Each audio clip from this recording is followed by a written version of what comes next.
76 death. Lower Karazhan Mythic Plus 16. How is this possible? Okay, he's figured it out, right? He's seen it, right? You'd expect. Wrong. No. Guy that goes for a smoke break. What the fuck? Welcome to the TDP. Usually, I record the TDP as live gameplay for you. It's not a stream rip or anything like that. It's a live. We'll sit down. It's just my YouTube boys, and we'll play a dungeon and we'll chit-chat about some stuff. But midway through this dungeon, I had to stop and hit that fucking record button. I was like, this is insane. What I'm going through right now is madness. Utter madness. And I was giving like a running commentary to my guild. I was like, I can't believe what's going on right here. It's nuts. It's absolutely bananas. And they wanted to see it as well. They were like, how is this happening? So you can see we're going to start this run at 27 deaths, right? That is where I hit the record. I was like, I can't miss this for the world, man. How can you put me in the scenario and just not expect me to show it? Because pride is one of the biggest infuriators. If people ask me, like, what is the worst thing about World of Warcraft? And it's not global cooldown changes. It's not any of that shit. It's fucking players who just don't do the easy way out. They don't do the easiest way of improving everything. And that's what drives me insane. And what drives me to make my channel is just taking people going, stop doing that. Because if you just did this tiny little common sense thing, your whole life would be so much better, at least in game, right? At least in game. Why am I tanking? You guys have seen me tank 15s on this druid many times on the TDP. I like tanking my Guardian Druid. It's very relaxing, very easy. I joined this group as a Moonkin. My Moonkin is 975. He kicks ass. He pops off. I have fun with it these days. And the group was full. There's 3 druids in there. There's a Death Knight in there. There's a warrior in there. I've hidden the names, obviously. I'm not here to name and shame people. Can anybody tank? Be the volunteer, Mike. Be the volunteer, dude. Follow your own advice. So I was like, yeah, I can tank. Why was I here? It's Tuesday. I hadn't played World of Warcraft since Wednesday raid.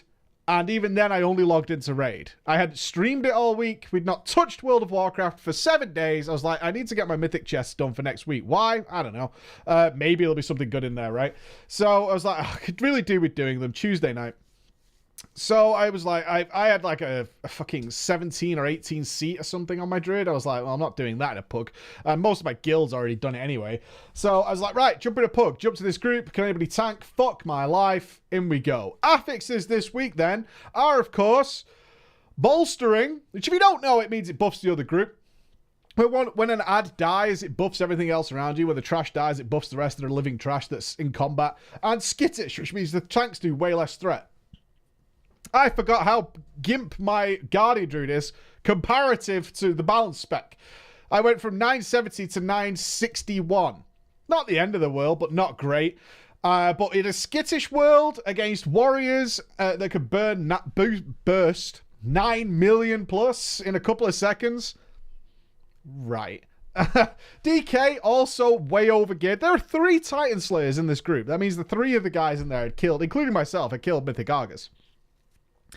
Shouldn't be much of a problem. We're going to have some threat issues, right? So I pulled back to the nostalgia of TBC. I was like, right, I'm not going to be able to tank everything. There's no way. These guys do way too much damage. They're not slowing down. For whatever reason, even if it gives them repair bills, they're not slowing down. So I'll take it by myself. Is it a big problem?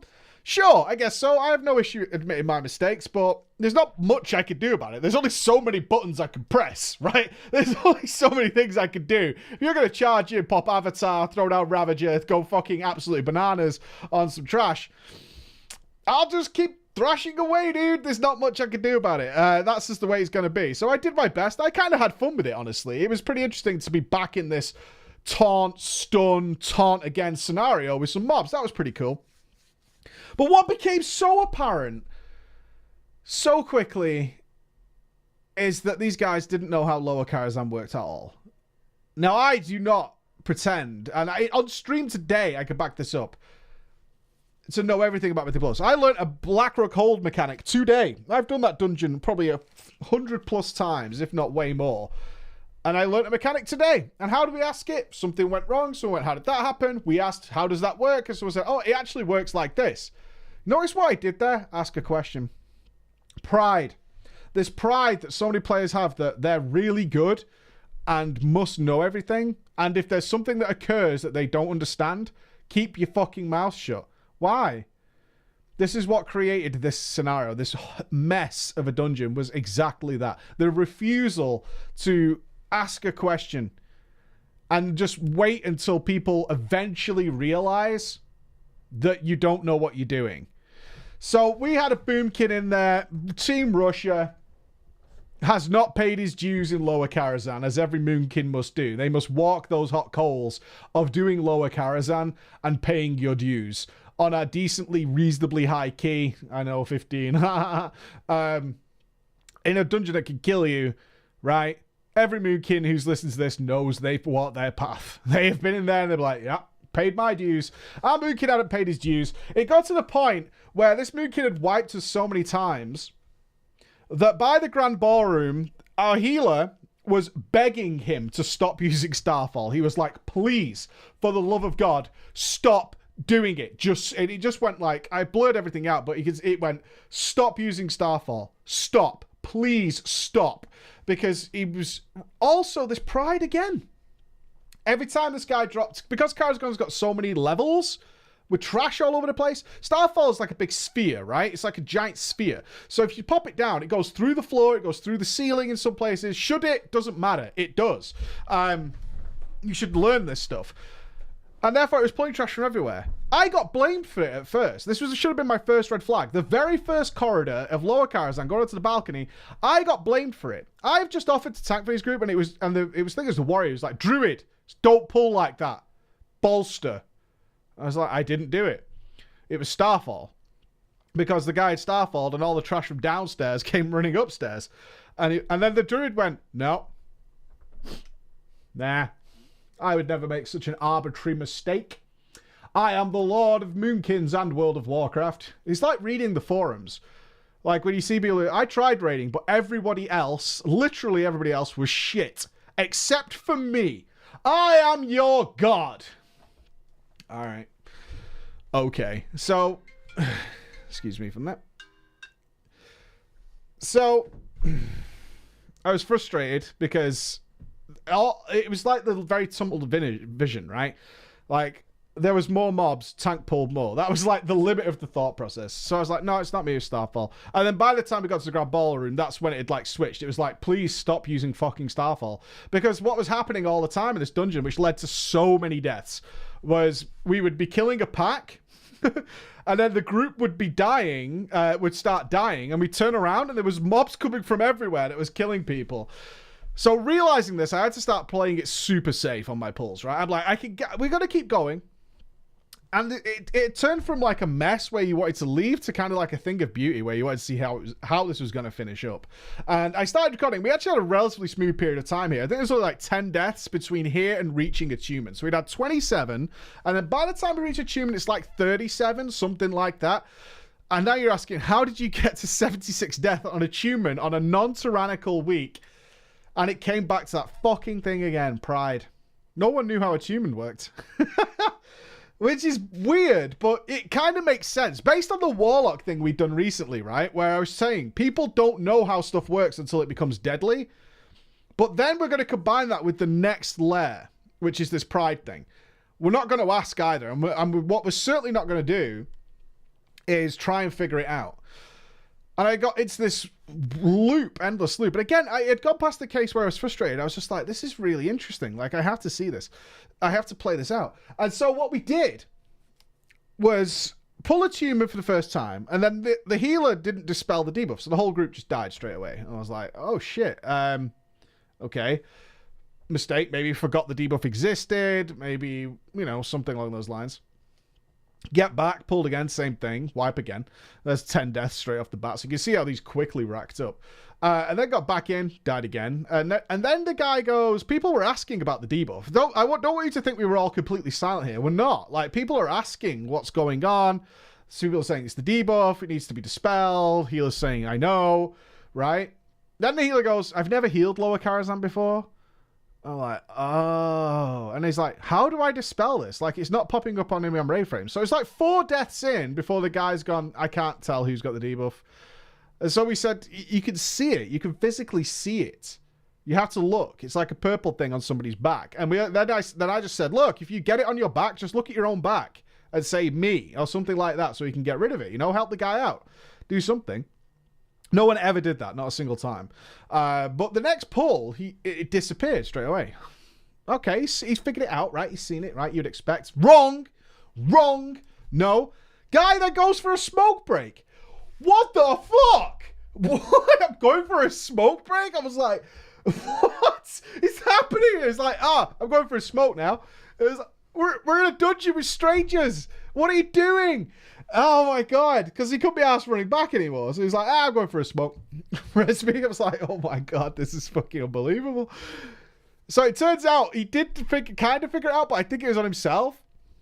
He messed up like so many times after that, and he just couldn't figure it out. Like, he just got lucky. And we did a video on this in WoD, like how raid progression sometimes goes backwards, and you're like, how? We were past this. Why are we going backwards? And it turns out that, in fact, a lot of players who didn't really know what was going on got lucky. They either weren't affected by something, or they did something where it just didn't hurt them, and now they're getting affected by it like the rest of the people were, and now they just don't know what the fuck they're supposed to do. And that's generally what goes on. But then we get to the next thing. So Atuma's got like 2 deadly mechanics. Well, you can say 3. One of them's the horses that run backwards and forwards, right? Pretty obvious. Don't stand in the horses. A few people died to that, sure. But the other one is called Shared Suffering. Now, some tanks and stuff can solo this. There are ways of cheesing it. I can't on my Guardian Druid. As far as I know, I don't have any mega trinkets or anything to cheese it. But I was like, I can't solo this. You guys have to, I know, I'm sorry, I'm going to hurt you immensely, but you're going to have to kind of do the mechanic the way it's supposed to be done. I'm really sorry about this. Now, I noticed there was a problem with this. So Shared Suffering, in case you don't know, which is important, Shared Suffering is a thing that Atuma does, where he starts casting Shared Suffering, and it's a damage that's on the tank. So the tank can't really move away from it. He like follows you, but it'll do a little AoE. But it's shared between the people that get hit by it. So if the tank gets hit by it, like even with 2 people, depending on your gear, obviously, there's all kinds of things here. And depending on the tank class, it'll kill you. And it'll certainly kill the other DPS who's in it. So you want, like, ideally the whole group. So that's the least damage because it's divided. But 4 would be great. What I noticed is that the warrior was running out of Shared Suffering. And I'm going to give mass props to the DK here. And I'll come back to why in a minute. Just remember the DK for now. It was running out of it, and I'm like, no, okay. I started typing. Before this, I'd gone, okay, you guys need to take Shared Suffering. Like, we need at least 3, 4 ideally, 5 would be perfect for Shared Suffering. It became pretty apparent that 3/5 of our little group here did not know what Shared Suffering was, and not one time did they ask, what is Shared Suffering? So it might as well have sounded like this. Okay. We need at least 3 people to bran flakes because coffee beans are going to cheese all over the biscuits. If you don't know what Shared Suffering is, that's kind of what it sounds like when someone asks you to deal with Shared Suffering. Kind of, right? If you don't know what it is, and they just instead of saying, what is Shared Suffering? How does that work? Because at least 3 of them had no idea. Or maybe the warrior did, and he was trying to get out of it for some reason. Maybe he'd been taught to do that. I don't know. You guys can take your pick. But either way, it was wiping us over and over again. So we would either wipe in the first minute of the fight or less. So there's debuff going out and the healer just not dispelling it because he couldn't find it. Or the Shared Suffering. Like, we'd get past the debuff and then Shared Suffering would just wipe us out. So it's like, what the fuck are we supposed to do? Pretty funny.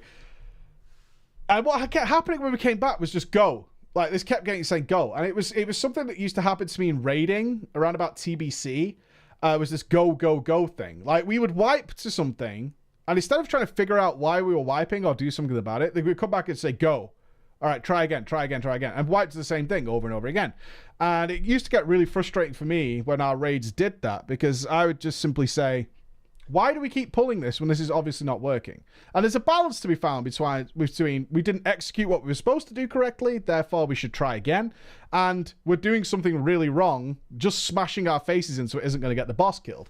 And we were in that scenario of just smashing your face in. But this pride thing kicked in again, and nobody was saying anything. So about 5 or 6 times, I was like, guys, you really need to do this. I'll make it easy. So I put a marker on the floor. I was like, just be around there. That's all I'm asking, is like, just be around there and we'll naturally deal with it. It was the one place that the group avoided, except for the DK. The DK took them all like a champ, like a fucking hero. He died to it every single fucking time. He went, hit me, god damn it, hit me. And the biggest irony in the world happened. We killed it. Because with Bloodlust and the sheer amount of gear these guys had, we managed to kill him before he casted the spell. What? It actually worked. The go, let's not learn anything actually worked. And we killed the boss. 76 deaths. Now, this isn't even the end of my little tale for you today. My little saga. Afterwards, nobody had learned anything. And they all blamed each other. Besides me, actually. I got off scot-free. And I don't know why, because there was definitely some deaths from aggro, but it's like, what can I do about it? And I was expecting to get a lot of shit. And yeah, sure. I'll take some shit. I don't give a fuck, man. But it wasn't me. It was everybody else. Like, the healer called the DK a fucking noob for dying all the time to shared suffering. And I stepped in. I was like, whoa. No. He is the only one doing this correctly. The only one. Like, this warrior is, like, running out of it, so we take way more damage. Maybe we'd even survive with the 3 of us in it, and we'd be fine. You don't know how to do the Dispel? Don't shit on him. And the warrior called the Moonkin a noob for all the star falling, which is fair, but he'd had his fair share of wipe-causing incidents as well. And it just was like, despite all this, nobody had learn anything or was walking away from it, because still everybody was just, I'm great, everyone around me is a noob. And I guarantee you everybody in that group would go out and say that I was with these 4 twats in this dungeon that caused this, right? And they played great, but you wouldn't believe the twats that came with, who I was playing with, who caused this problem. And to watch it unfold in front of me and have so much shit explained to people, but just to have it blanked away, it's not me. Everybody else is a twat. The healer thinks the DPS and the tank's a noob. The DPSs think that everybody else is a noob. And I'll stand up and say, man, that DK was a fucking legend, and I salute you, sir. Because it didn't matter as those deaths racked up. I salute you, DK, for saying, no, I will not go quietly into the night. I will stand here, and if it kills me, it fucking kills me. But I know I should be here right now, and I will deal with this mechanic. Have a wonderful weekend, guys. I love you all. Bye-bye.